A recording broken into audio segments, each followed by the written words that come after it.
A5 passes the Dunkin' Donuts cup holder test. Hope everyone drives safe. You love New Jersey, don't you? If you're new here, welcome. My name's Dave, and on this channel we talk all things related to my 2022 Audi S4. Oh my god. As well as some other cars. This Lariat is very nice. Can you pop the trunk? Oh, we actually just spun out the wheels there. If this is something that interests you, please consider subscribing. It's free, easy, just takes one click. Now, on to the video, and I hope you enjoy. Hey guys, today we're checking out this 2023 premium Audi A5 Sportback. This is a loaner car from my local dealer, and as my car is in for service, and this is the latest iteration of the A5. This car is very similar to my S4 in that it shares the same platform as the A4, the A5, and the Q5, and all the sport variations, S4, S5, SQ5. This is painted in this nice black with the 18-inch alloy silver wheels. Has the S-Line package, which I believe has the larger horsepower engine, 261 horsepower from a 2-liter 4-cylinder mated to a 7-speed dual clutch transmission. Audi Quattro as standard. It also includes sports seats, sans massage function, unlike the S4, the S5, etc. So it has extra bolstering, 4-way lumbar, the multi-way power adjustments. And my favorite thing about this car is the Sportback. Now, plenty of room for activities back here. Still get the full spare tire, cargo dividers, hooks, and all that good stuff. And this cargo cover that you can remove, all of that. And obviously my favorite thing about these Sportbacks is, so you fold the seats back on these Sportbacks, and hopefully your passenger seat is down, and you get a nice flat loading surface with a great entry angle. Look at that. Awesome cubic space of storage. Let's check out these back seats.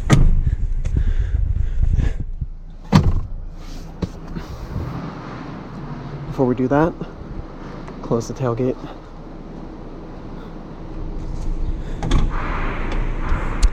Very nice. Let's get inside behind myself. Set to my 5'10" driving.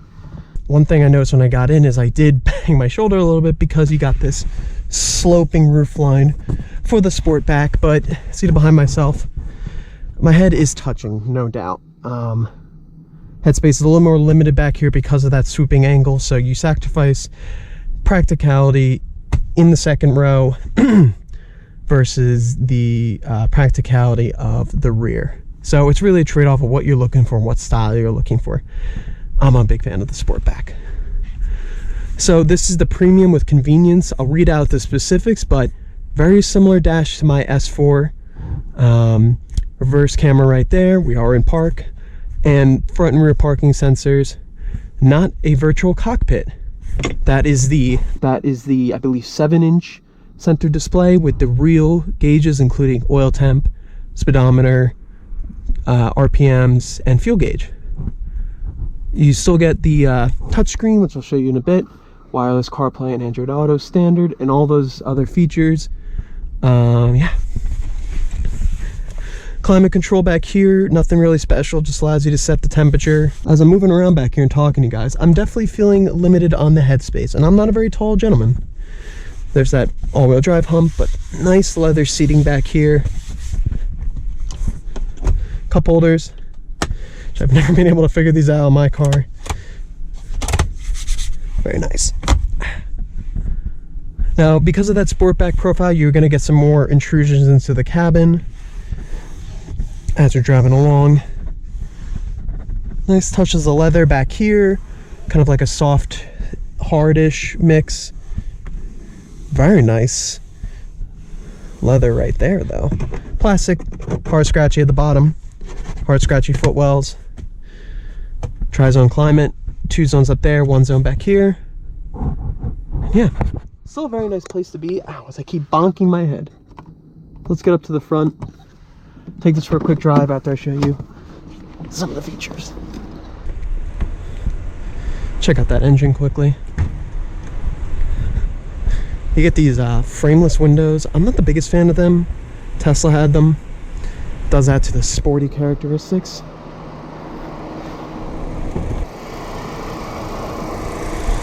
There's that 2-liter 4-cylinder mounted pretty much front of the rear axle.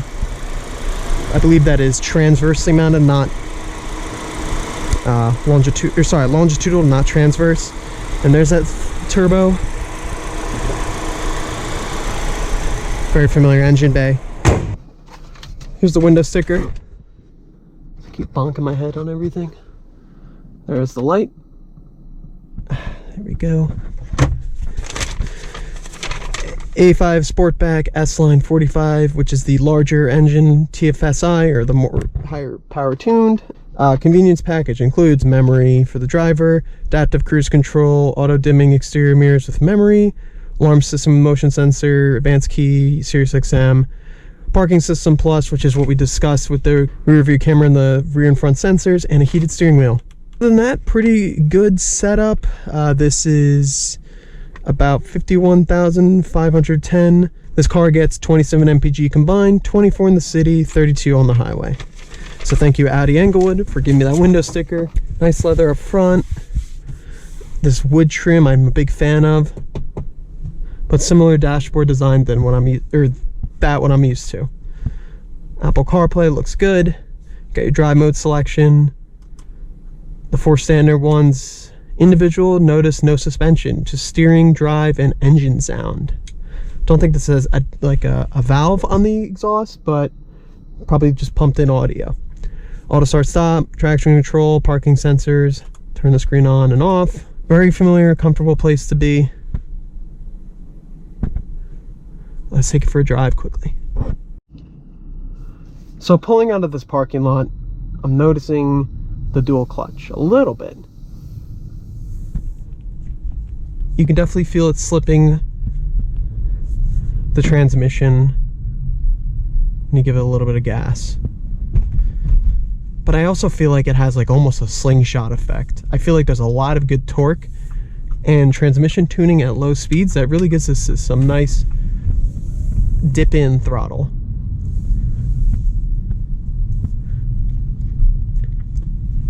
Now obviously I'm comparing my S4 with an 8-speed automatic transmission and a much larger displacement engine and more transmission tuning for sporty driving.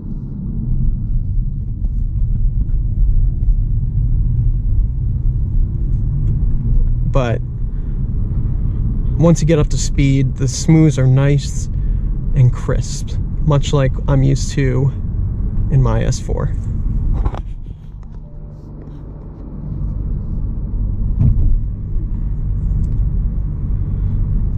Visibility is very good, and the steering weight is very nice in auto mode. Car always knows what to find right gear, and it just really gives a good throttle response. Going over some of these smaller imperfections definitely reminds me of my car. These are actually 19-inch wheels, I apologize, so a little bit larger, but similar to my car. But there's no option to kind of soften things up. But honestly, Audi does that good balance between a daily driver with some steering feel and, you know, feeling the car underneath you, and it's very nice.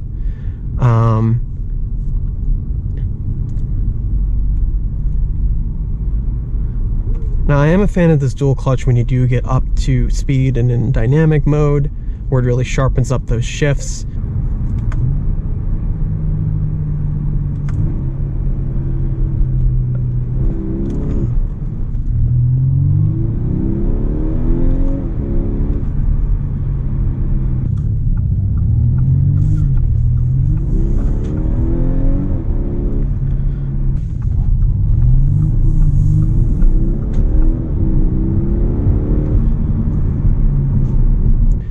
The shifts are practically imperceptible.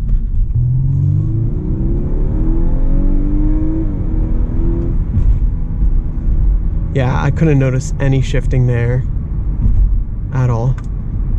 Hit those paddles. Engine sounds good. And you do hear some backfires from that dual clutch, the classic Audi, or the farts. So that's nice to hear.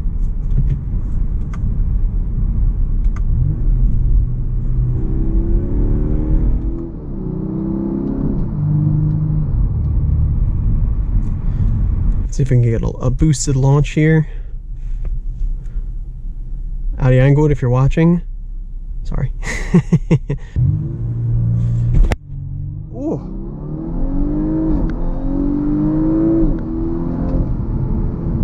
Okay, I was pleasantly surprised. Okay.